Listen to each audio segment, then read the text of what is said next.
Hi, this is Pod Save the UK. I'm Nish. And I'm Coco Khan. This week on the show, it's conference season. And at Labour conference in Liverpool, is it Keir Starmer's final chance for a reset? We're joined by political journalist Zoë Grünewald. And later, as Trump reveals his plans for peace in Gaza, will Israel face any accountability? I speak to the Labour MP for Stroud, Dr. Simon Opher, who earlier this year was denied entry to the occupied West Bank. Then we share your wonderful stories of immigration in the UK. And Nish will further his feud with a beloved British comedy icon. I will not be furthering any feuds. Also, I think if a feud is created by people describing the things you have agreed to do in your working life, then the problem is with you. The purpose of this government: end decline, reform our public services, grow our economy from the grassroots, and with resolve, with respect, with the flag in our hands, we will renew this country until we can say with total conviction that Britain is built for all. Thank you, conference. That was Keir Starmer playing to an audience of a lot of people and a lot of flags, giving Labour's vision of renewal at his big speech at the Labour Party conference. But hot on the heels of new Ipsos polling, branding him the most unpopular leader on record and putting Reform in the lead by 12 points over Labour. The question is, will it be enough to turn things around? Joining us now, fresh from the conference, is political journalist and sometimes host of this show, Pod Save the UK. I don't know why I've said the name of the show. You don't know the show. Just in case you'd already forgotten it. Pod Save the United Kingdom. It's Zoë Grünewald. Zoë, welcome back to the show. Thank you for having me back, and I apologise in advance for my croaky voice. Is that from all the flag waving, whooping and hollering and singing God Save the King at full pelt? You know me, Coco, absolutely. When am I not doing that? Or is it from getting absolutely lashed whilst watching various members of the front bench put their ties around their heads and sing Sweet Caroline? We have such fun here, honestly. It's great. Is that what happens? It's sort of like end of the wedding energy. Is that what it's like? Honestly, Coco, it's really tragic. Like, it's not. It's a lot of people jumping around to things that can only get better. It's not that fun.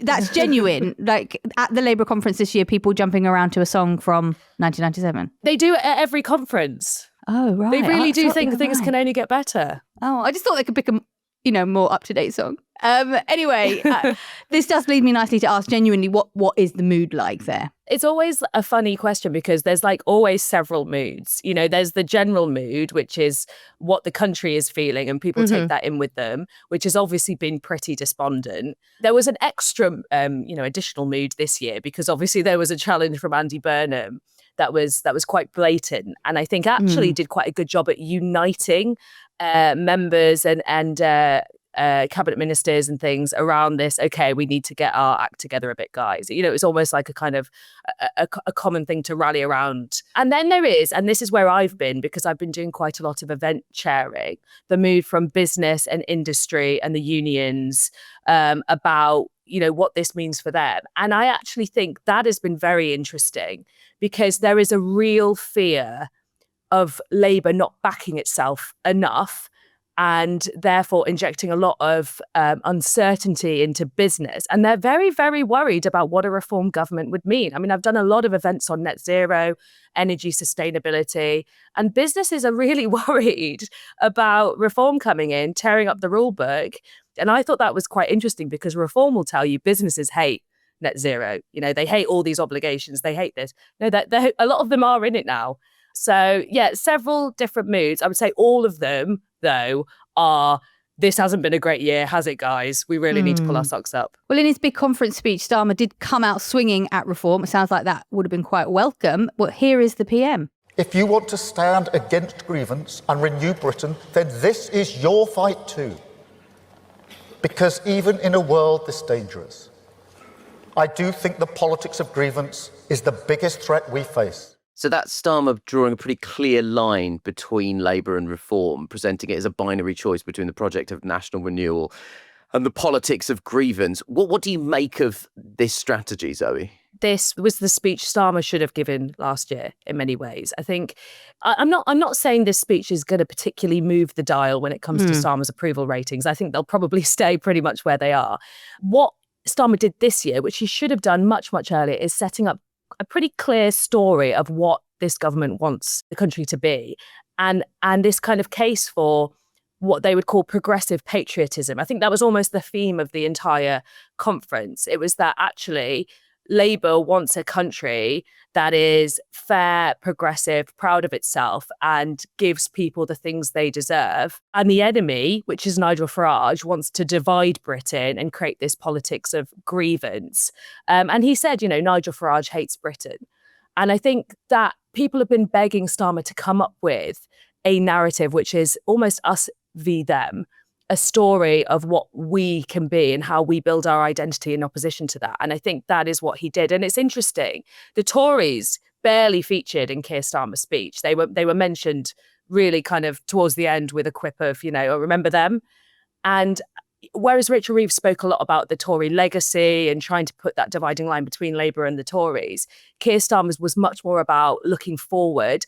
This is what I want this country to be. And I think that I don't think it's a reset, but I think it has offered a reprieve for Keir Starmer, which is that the membership are thinking, okay, maybe we are on a more progressive path now with a clear vision of what we want. But I think, all of this is said with caveats that there's a hell of a long way to go. There are still a lot of issues bubbling around the Labour leadership, but I do think this has offered a reprieve. I mean, when you talk there about a story to rival the story of Nigel Farage, I mean, that's something we've been discussing on this podcast for a really long time. So that is heartening to hear. I hear you that it may be too little too late. And also, I think there's an issue that it is just story, isn't it? So the week that Starmer rebrands Reform, calls them racist, or certainly the politics of grievance. He talks about it as being immoral. That is an actual quote. Yet we have Shabana Mahmood now offering a semi-skimmed version of it, right? So people seeking indefinite leave to remain now have to meet even tougher conditions. So we talk a lot on the show about story, but actually there's story and then there's reality. How is that going to play? I think this is the fundamental issue, isn't it? Which is that there were a lot of pretty warm words in Starmer's speech, but you're right. There is still a lot of punitive immigration policy going on in the background, and there's still a lot of lurching to the right on social issues.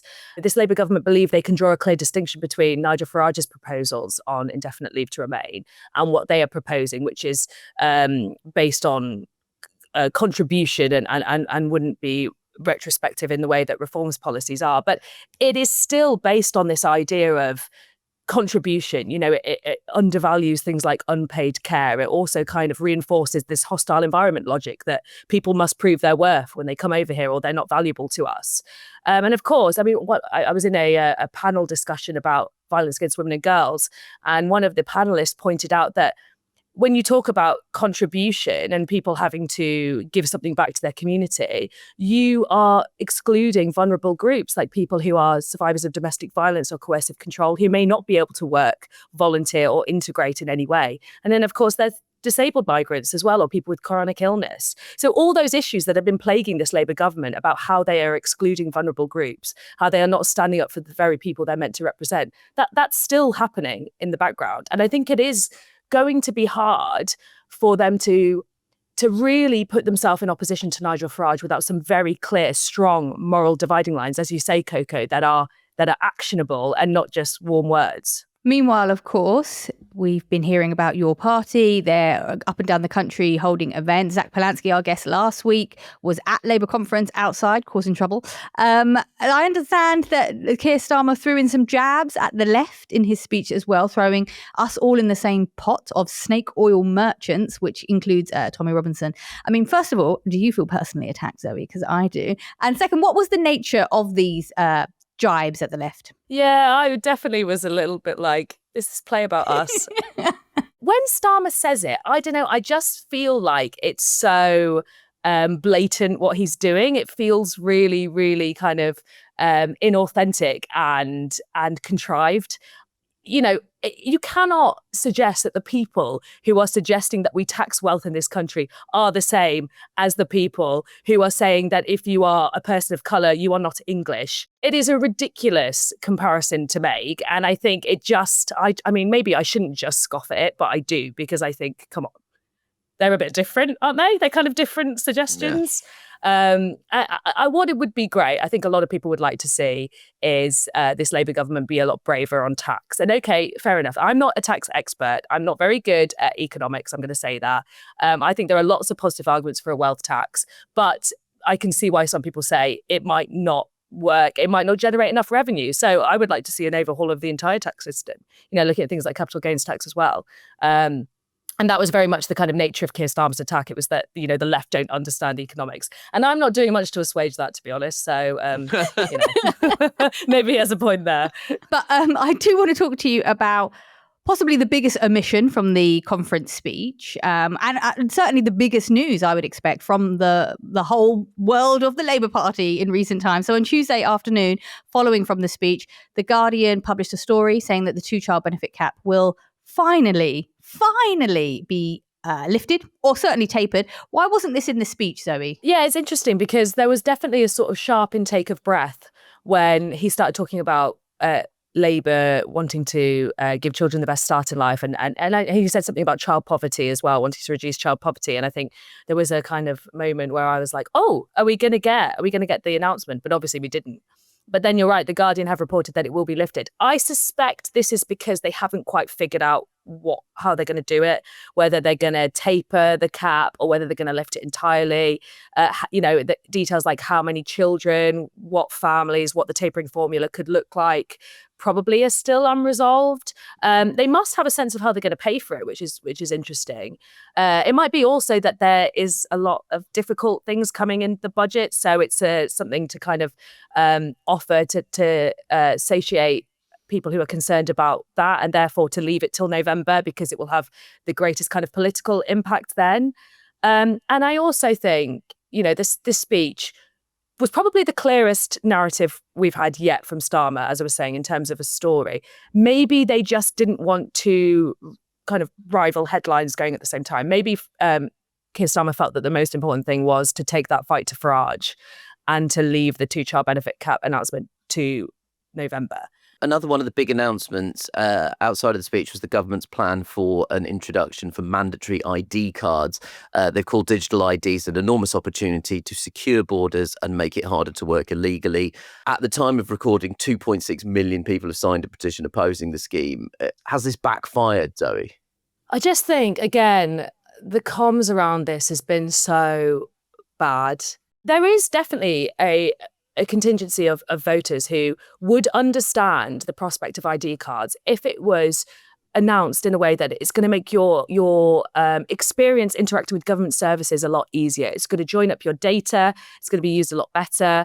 It's going to make it easier for you to access services. It's going to make them, more modern and usable, like when you use any other app on your phone.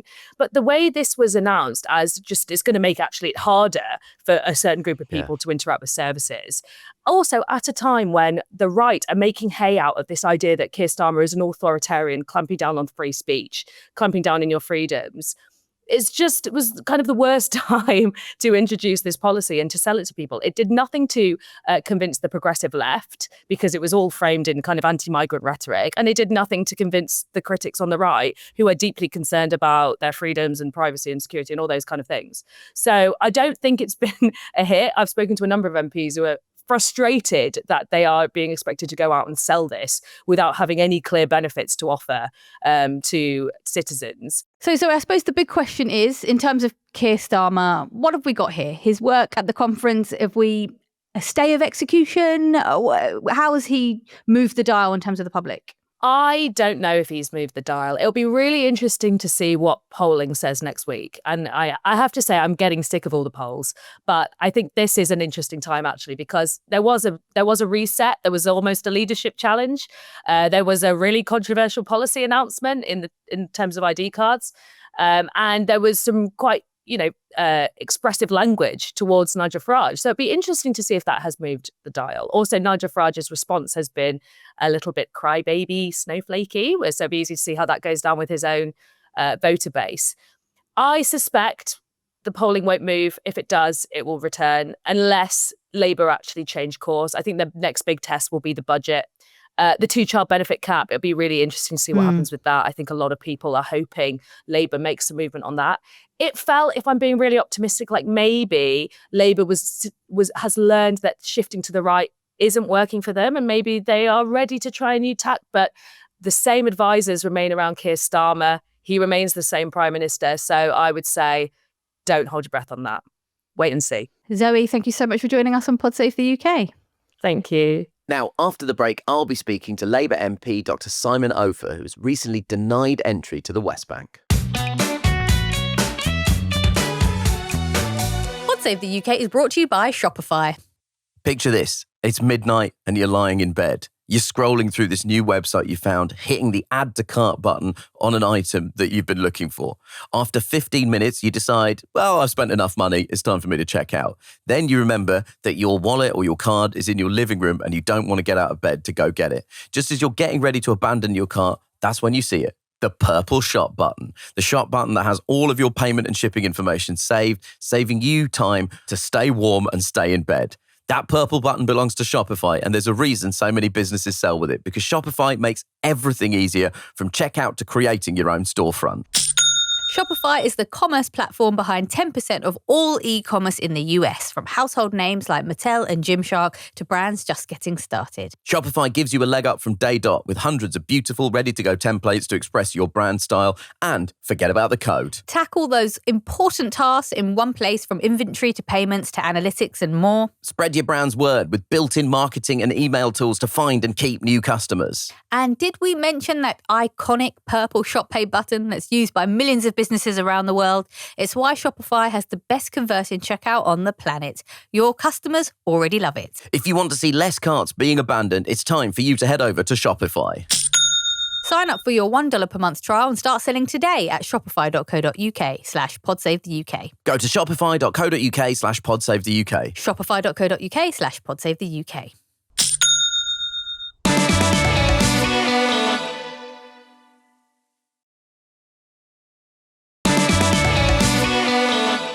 So, while Keir Starmer hoped to keep Palestine off the conference agenda, it continues to be a major headache for him. Not only did party members vote to recognise Israel's assault on Gaza as a genocide, but at the start of the event was upended by protests, with around 66 people arrested for holding placards in support of the banned, proscribed terrorist group Palestine Action. The question now is what the government decides to do next. If it decides to ignore this momentous vote, they could find themselves not only globally isolated, but also at war with their own party. Joining us now to give his thoughts is the Labour MP for Stroud, Dr. Simon Opher. Simon, welcome to PodSave the UK. All right, yeah, thanks for having me. You've just returned home, we understand, from the Labour Party conference, but I saw some photos of press crowding around you. You seem to have got papped, Simon. Are you a sort of conference celebrity? Well, I sat behind Andy Burnham at an event, actually. That was almost a mistake. And actually put me off any sort of leadership challenge. Not that I'm anywhere near that, but he was just hounded, that poor guy. Actually, what's been interesting since I got back from trying to get into Israel is that I've become a sort of go-to person for issues around Gaza. And let's just quickly contextualise for listeners. A few weeks ago, you tried to visit the West Bank as part of a parliamentary delegation, specifically to try and understand the healthcare challenges facing Palestinians. But on arrival, you were denied entry. Can you just give us a bit more detail on what the purpose of that trip was and what happened when you tried to get into Gaza? Yeah, so it was sponsored by CABU, as an organisation for Arab and British sort of understanding, and also for medical aid for Palestine. And so we had all these letters of permission or introduction, etc., from the embassy and from MAP, etc. We actually flew to Jordan and then went overland to get into the West Bank in that way. I was with a Jewish doctor as well, so another doctor who's an ENT surgeon. And when we got there, basically we were refused entry after about 3 hours. Nothing unpleasant happened, I never felt in danger. It was just extremely boring, actually. But from the passport sort of centre, we actually phoned the Foreign Office and spoke to the Foreign Minister. One of the interesting things, it was quite clear that they really have no leverage, I think now, almost no relationship with their Israeli counterparts. So we got blocked at the border and basically sent back. And so these two over 6-year-old doctors were considered to be a public order danger in the West Bank, which was sort of frankly ridiculous, really. So strangely, what happens then is we got much more publicity than if we'd actually been allowed to go round. And it's clear that in the West Bank, what's happening is that a lot of the money that's meant to come through the Palestinian Authority is being siphoned off by the Israelis. And so hardly anyone's getting paid. Often they either get that or getting half pay or not paid for 3 or 4 months. So the healthcare system is on the edge of collapse in the West Bank. And that's not even in Gaza. So my particular interest as a GP is how healthcare is being used as a sort of aggressive tool. And one of the things that's really distressing in Gaza is it's quite clear that healthcare workers are targets. There was a GP like myself who was shot and killed, shot in the head at very close range. People are not leaving hospitals or what's left of them in Gaza in their scrubs because they get immediately arrested. And there's something like 1,500 to 2,000 healthcare workers that have been killed in Gaza. So, healthcare is now being used as a sort of instrument of war. And it's something that we have to shout out about because war is inhumane anyway, isn't it? Let's face it. But actually killing medical staff who are just trying to treat the injured and the fallout of war is really getting to a level of barbarity, I think. Peter Prinsley's the other MP, and he sort of wrote up his experience as a Guardian article when this happened a couple of weeks ago. But if my timelines are correct, this was when the recognition of a Palestinian state was still just a threat by the UK government and actually hadn't come into force. And so even just that conversation around the possibility, as it was then, of recognizing a Palestinian state, you think it was enough for the Israeli government to deny 2 British MPs entry to the West Bank? Yeah, I think so. And I think, actually, although the UK government has been sort of heavily criticised, we have actually gone quite a long way down the line of criticising Israel very strongly. And we recognise UNRWA as well. My government is gradually inching their way to a better position. It's just taken rather a long time. And I have said we're a bit behind the curve. And recognising Palestine, although in itself didn't mean anything much, actually at Labour Party conference, one of the most uplifting events was the new ambassador to the UK, because obviously previously there was no ambassador because there's no technically country. He gave this really heartfelt speech in a big reception. Although it was a symbolic gesture, it felt like we were getting on the right side, actually. So we're beginning to get there. That's what I would say. And at the conference, Labour members actually backed a motion urging the government to employ all means reasonably available to it to prevent the commission of a genocide in Gaza. You said that the recognition of the Palestinian state is one of the levers the UK government could pull. Are there tools available to the UK government beyond this now to continue to exert pressure on Israel? The 2 main tools we've got now are a complete arms embargo. I mean, they have suspended a lot of licenses, 30 licenses, but absolutely cast. And to be honest, it should have been done months ago. But that is, I think, a threat. And then there's a trade embargo, which I think we have to pursue as well, because we need to stop what's happening in Gaza. It's been described by the UN as a genocide. There's no reason to think it's not that. I mean, when you have a vote in a Labour Party conference such as that, it has no binding sort of features to it. So, but it's just another thing which is, swaying the government, and making us think that actually there's support for this, very widespread support for a change. And I think what you were saying about the other doctor that came with me, Peter Prinsley, what's interesting about him is that he's a Jewish doctor who's quite senior in the Jewish community in the UK. And I think the article in The Guardian was interesting because he was saying basically what's happened to our country. We're going down the wrong route. And that was a very strong message, much stronger than anything I could say, because it came from a Jewish voice, I think. It is slowly moving, and many of us wanted it to move much quicker than this, but we're getting there, I would say. The International Freedom Flotilla, which is trying to bring aid to Gaza, which includes the activist Greta Thunberg and British citizens,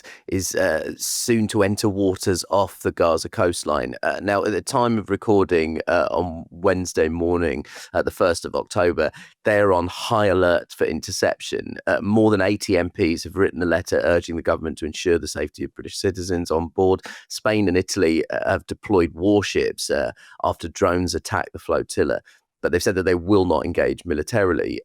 Simon, what's the responsibility of the UK government here? I mean, it feels quite straightforward that there has to be scrutiny and oversight over the actions of the Israeli military to this flotilla, particularly from the perspective of Britain protecting its own citizens. I think that's a must, really. And it's sort of unbelievable we're talking about it, isn't it? I mean, this isn't, they're not trying to liberate Palestine or anything. They're just trying to take food in there.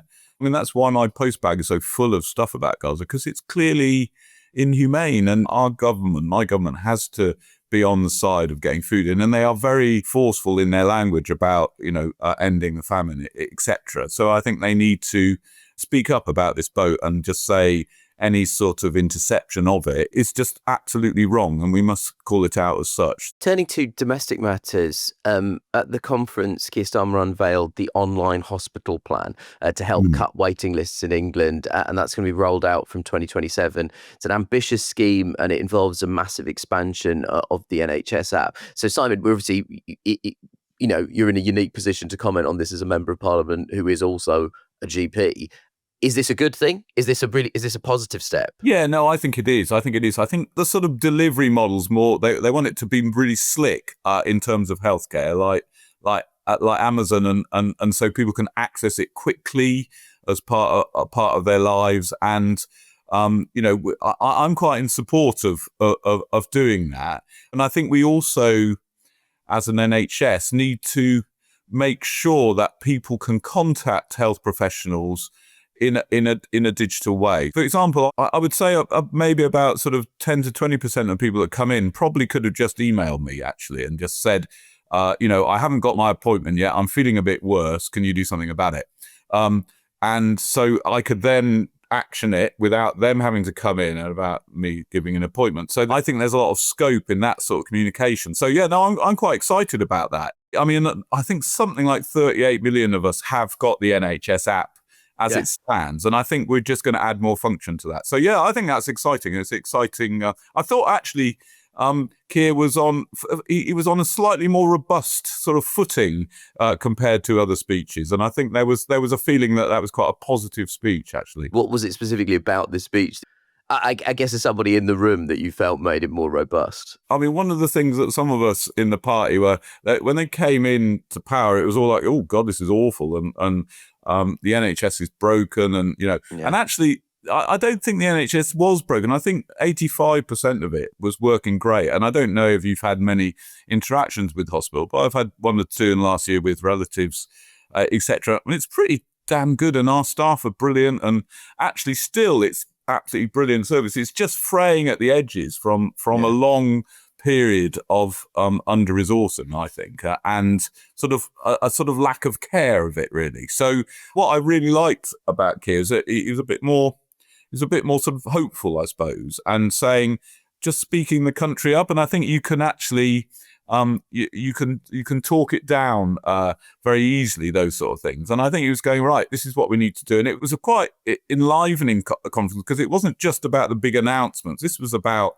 how are we going to deliver this stuff. Also, there was this thing going on that we have to get going, because the alternative may be a reform government. And for us, I think that's quite galvanizing, actually.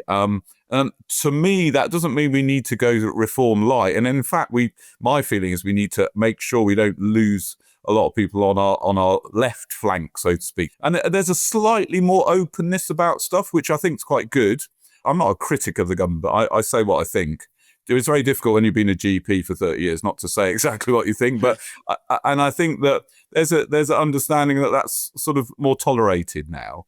And that's going to be a healthier government, I think. I want to ask you about your mental health work, because I believe some of it actually pertains to my profession. But just before we get into that, I just want to ask you, from the perspective of somebody who's worked in the NHS for 30 years, what are your concerns about a reform government? What Reform are saying about the NHS is basically going to scrap it. They're going to encourage people to go privately. And what will then happen is that you'll get a bespoke, really high quality healthcare service for people that pay. And then you'll get this public health service, which will be just about scraping by. And we can see that in many other countries. That's what happens. If it's not free at the point of delivery, then you will get this 2-tier system. And so I think what Reform are saying is really worrying. What they said at their conference about vaccination, I think is really worrying, because actually medicine isn't political. Medicine is based on evidence, and the evidence around vaccination is incredible. It's the single most effective thing we've ever invented as a species, vaccination. It's saved, over 500 million lives. It's saving lives now. And actually in Liverpool, recently, a child died of measles, right? So as a doctor, I haven't seen measles in fact, I saw my first case about a year ago. And that's because there's this scandalous conspiracy that somehow the MMR caused autism, and they're backing that. And that's what I think is something that we need to be really fearful of. They're spreading stories like this, which are not founded in science and actually harm people's health. So I think that health-wise, they cannot really be trusted to continue the NHS. And I think that we all need to get behind what we're doing with the NHS and make sure it works for people, and make sure people are quite clear what will happen to healthcare should Reform take over. And what's interesting about the NHS as well is that, people moan about it, and quite rightly, it's difficult to get a doctor's appointment. You have to hang on the phone for hours, etc. But if you look at the data around it, the one thing it really reduces is our anxiety about getting ill, because we know if we're ill, we will be looked after. And emergency care, although it's stretched, is still fantastic in this country. And if you take that away and make it a fee-based thing, the amount of anxiety that everyone will feel will go through the roof. And I don't think we can imagine in this country what it feels like to think, shit, if I get ill, I'm going to have to pay hundreds of thousands of pounds. We just don't even think that it costs money. Yeah. And so we need to think about that. And then we need to make our own, political choices, what we want, I think. So look, finally, as a comedian, I was chuffed to see that you've been backing trials to see if comedy on prescription can help improve people's mental health as an alternative to antidepressants. You've also got a football by prescription program going on in Stroud too, in collaboration with what I believe is England's only vegan football team. So what I would say is, as somebody who supports Manchester United and has done some truly appalling stand-up comedy, I would question the efficacy of football and comedy as a way of improving mental health. But okay, well, from a medical perspective, do programs like this work? Yeah, well, the actual specific things with the comedy and football are quite new ventures, and we've never really tried it before. But I'll come on to that in a bit. But what I have done for 25 years is something called social prescribing. One of my main sort of passions in the health service is we're getting a bit over-medicalised as a society. So that means you go and see the doctor and you're pissed off because your girlfriend or your boyfriend's left you.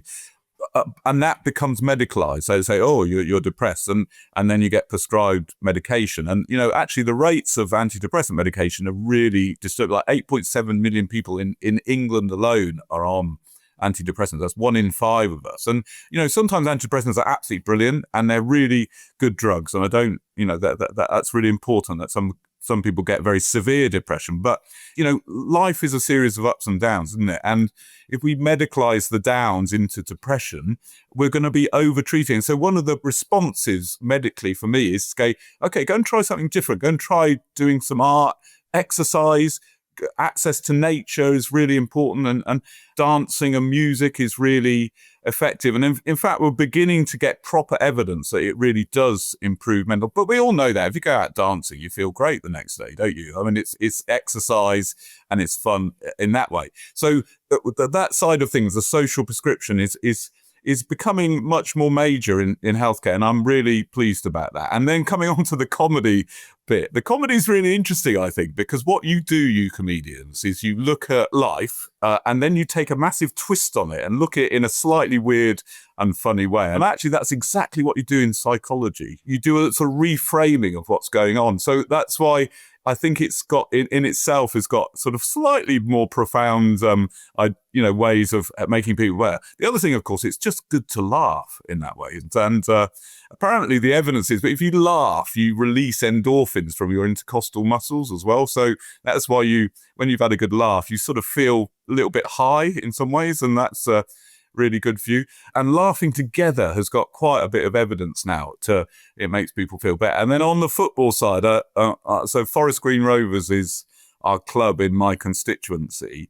And we were sort of 6 minutes from a playoff at Wembley, and then the Southend scored, and then we lost on penalties.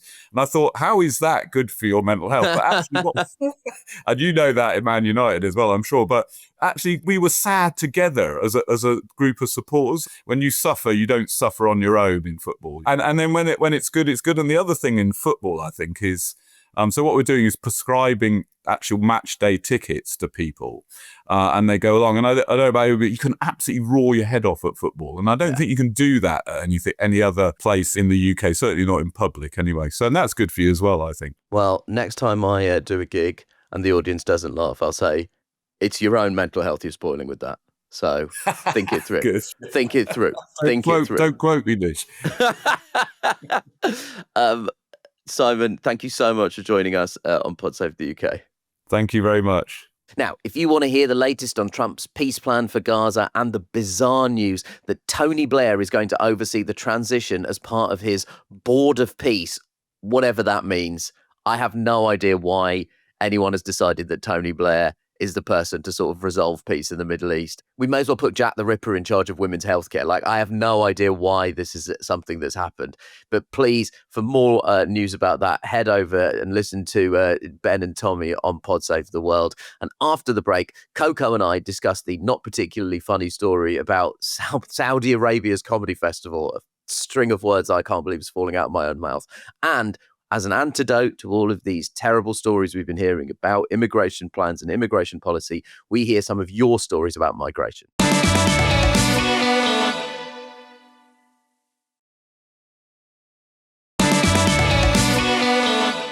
Now, dear listeners, after Nish weighed in on the Jimmy Kimmel saga last week, we return to the world of politics and comedy. Yes, I've just had a conversation with Simon Opher where we discussed the idea that comedy could be good for people's mental health. There's been a few too many stories recently involving comedy that have not been particularly good for people's mental health to engage with.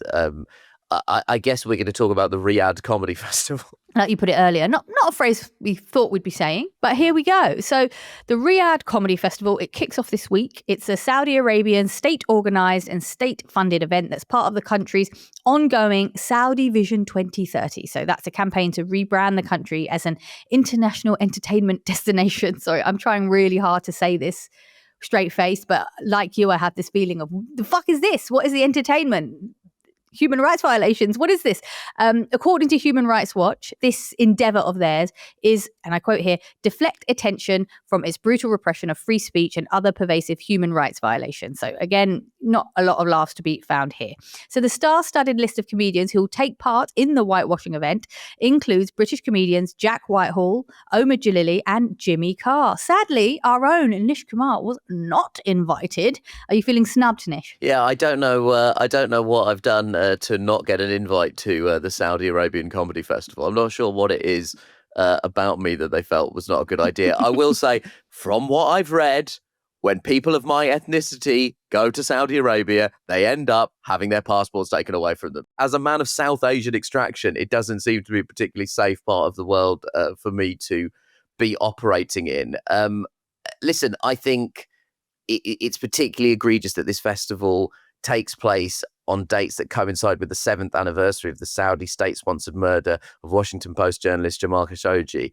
And it takes place just months after Saudi authorities executed a journalist, apparently just for public speech. I think it's worth acknowledging that a lot of these events are sponsored by the Public Investment Fund, which is directly linked to the Saudi Arabian government. So you aren't going there just to entertain the people of Saudi Arabia. You're going there to participate in a state-sponsored event. And that is a nuance that's often been missing from some of the defensive positions that people who are performing at this festival have taken. And it's really important to note that the comedian Atsuoko Okatsuka turned down the offer, and this week actually revealed some of the censorship rules that are in place in the contract that you sign in order to perform at this. She actually posted bits of the contract that said artists should not prepare or perform any material that may be considered to degrade, defame, or bring into public disrepute, contempt, scandal, embarrassment, or ridicule A, the Kingdom of Saudi Arabia, including its leadership, public figures, cultural people, B, the Saudi royal family, legal system, or government, and C, any religion, religious tradition, religious figure, or religious practice. I know that I shouldn't be shocked because of the total contempt I have for the vast majority of people that work in my industry. But even for me, the Saudi Arabian Comedy Festival was shocking, you know, and there's been so much fucking talk, spurious, nonsensical talk about the dangers posed to comedians' line of work by freedom of expression. But I'm afraid to say, if you've taken the fucking Saudi dollar, it's time for you to sit these conversations out, because you are participating in a state restricting what a comedian can and can't say. And the reason you're participating in it is because you wanted the money. You took the money, shut the fuck up. And I think people are more disappointed and confused by some of the American comedians. With respect, nobody is surprised that Jimmy Carr is doing it. Also, none of these fucking people need the money, okay? None of these people need the money. Like, I like Jack Whitehall, but he does not need the money, currently or ancestrally. He does not need that Saudi Arabian money. He has got family money and his own Netflix money. Just curious, what if this is all an elaborate way for Jimmy Carr to transform his reputation, because he's going to go to Saudi Arabia and say the censored things? If he does that, then fair fucks. But, you know, people that tend to be critical of the Saudi regime end up, and I don't know where I'm plucking this from, it's just a random phrase that's come to my head, being dismembered with a bone saw. I don't know why it is that specific phrase has come into my head, but broadly, that is something that tends to happen to people who are critical of the Saudi regime. Yeah. Look, dear listeners, we want to move to a more positive thing, which is the incredible response to last week's show. We did want to share some of your excellent contributions, particularly given the kind of last couple of weeks. So firstly, clearly our interview with Zack Polanski struck a chord with many of you. So The Best Planet is Earth wrote, wow, Zack is so refreshing, great policies, charismatic, actually has a sense of humour, rare in a politician, and genuinely seems to prioritise the broad left movement over his own ego, even rarer. Gone on holiday by mistake, who I assume is a Withnail and I fan, or either that, there's a spectacular coincidence, has written, Zack has such a good sense for how modern politics is played, for example, making the focus on bills, not the environment, is exactly right. Understanding how the public perceives you is so important. Really, really wonderful correspondence on the Zack interview. And also, Coco, we had a lot of chat about immigration. Yeah, so we asked to hear your stories of immigration, and you did respond in droves. A worried anonymous listener wrote in to say, I am Japanese. I met and married a Liverpudlian and came over to this country 10 years ago. I pay tax, I pay the bills, and the only thing that even comes close to claiming benefits for me was the few weeks I had to take sick pay. I also work in the primary care sector for the NHS. I jumped through all the legal hoops like a good citizen and paid all the fees that I'm yet to see any benefits of, but decided I wanted to hold on to my Japanese passport, at least while my parents are still there, with the promise of indefinite leave to remain, and didn't actually become a British citizen. Dual citizenship is not an option in Japan. You can imagine how my heart sank after reading the news about some comments made by a person with such wealth, power, and bad intentions. Yeah, I mean, that story about dual citizenship not being allowed in certain countries, I think that's really missing from the conversation. Or where does that leave people who have to choose between their family here and their family in another country? It's a horrible choice. The scandal of that story is not that a person has immigrated to this country and is applying for indefinite leave to remain. The scandal in that story is the pressure being put on people that work in the NHS. The conversation around immigration is not just xenophobic, nativist, unpleasant, and at times just straight up racist. It also prevents us from actually having the real conversations we need to be having about the things that are going wrong in this country. There is a kind of moral obligation, which I'm definitely not undervaluing. And I think sometimes, even on the left, people have a tendency to undervalue the kind of moral side of this. There is also a side to it that means, because of our national obsession with immigration, we actually don't have sufficient conversations about the actual problems that afflict this country, which are not immigrants. The actual problems that are afflicting the country that are manifesting themselves in that listener's story are the pressure put on NHS staff. nothing to do with the immigration. I'm so grateful to that person for writing in anyway. Daryl was also written in to say, I'm a Scotsman born and raised. It took an immigrant Pakistani to rescue me from homelessness and allow me to get my feet back under me. The reality is we're all immigrants, and I really don't care whether you come from Russia, China, North or South, East or West. I only care whether you want to be here. Dylan also wrote in with his family story. My great-grandparents emigrated to South Africa when it was a British colony to escape pogroms in Eastern Europe. One grandparent was an RAF tail gunner through the whole Second World War. Brackets, average life expectancy was less than 3 months. And the other was a farmer supplying the war effort. Without the colonies, Britain would not have survived World War II. My parents were educated in British schools in apartheid South Africa, became minor anti-apartheid activists while at university, and fled the country with my infant sister to escape government crackdowns. So Dylan went on to say, I was born in the UK in 1987 and issued a South African birth certificate, including a racial categorisation, white.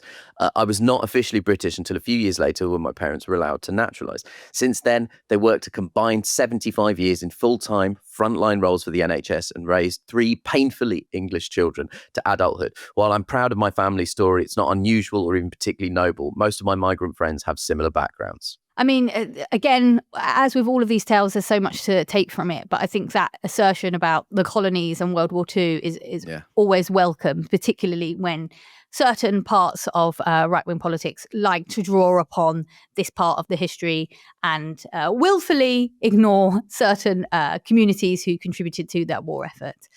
We should also say, Nish and I are both children of immigrants. Our producer, James, was born in Australia. Our executive producer, Tanya's partner, was born in Vietnam. And our digital producer, Nada, was born in Serbia. Here's her story. Nada wrote, my parents decided to leave Serbia in 2003 when I was 8 years old. These were the years following the Yugoslav wars and the fall of the Milosevic regime. And with an unstable economic and political situation, they wanted me to have better prospects. My mum's skills as a doctor meant we could relocate to the UK, but the move didn't come without sacrifices. My dad, now a taxi driver, was moving to a new country aged 43 without speaking English, while my mum had to abandon her doctorate and retrain in the British system. They later separated, never easy, especially when your entire support network is in another country. But it's not as easy as just moving, of course. So Nada writes that in the years before we got British citizenship, the periodic uncertainty around whether our visas would be extended made for anxious times. My dad's passport was once held at the Home Office for nearly a year due to a backlog, meaning he couldn't see his unwell partner. The threat of having to uproot your life against your will or be separated from loved ones is a reality known to many immigrants. She says, I'm very grateful to my parents for their decision and often wonder what I'd have ended up doing if we had stayed in Serbia. I've also reflected a lot about their different journeys to citizenship and the ways we are each perceived in British society, our differing degrees of blending in, of being seen as the good immigrant. Labour and Reform's proposal to complicate or remove indefinite leave to remain, to me, show a lack of humanity in our politics. And if the policies were in place, might have led to a different story for my family.